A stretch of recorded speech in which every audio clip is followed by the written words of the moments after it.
Rodear o centro de saúde cunha cadea humana. Esta é unha das accións que prepara a Concellería de Sanidade de Cambados para protestar contra a supresión das consultas polas tardes.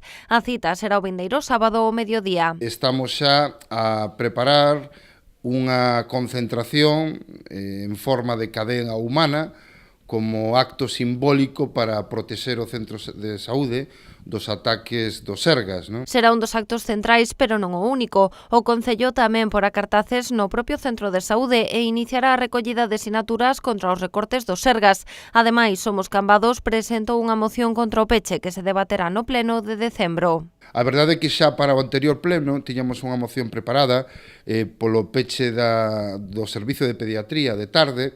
E, bueno, o que facemos é coller esa moción que non dou tempo a debatir no pleno anterior e ampliála agora para exixir que tampouco se pechen as consultas de tarde. Que teñamos sempre un servicio de consultas de tarde para toda a cidadania cambadesa de maneira permanente e que haxa tamén un servicio de pediatría de tarde para posibilitar tamén a conciliación laboral das familias cambadesas, non? Con estas accións, tanto dende o Concello como dende Somos Cambados queren poñer o foco sobre os recortes en sanidade que sofre o Centro de Saúde Cambadés.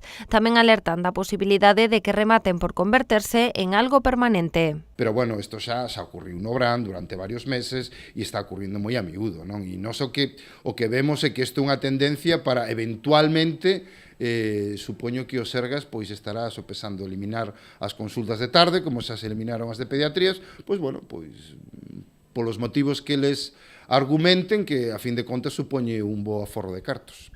Cordal tamén se dirixiu aos Sergas para pedirlle explicacións polas instalacións de máquinas expendedoras no centro de saúde, sen solicitar autorización previa nin informar ao Concello, titular do edificio.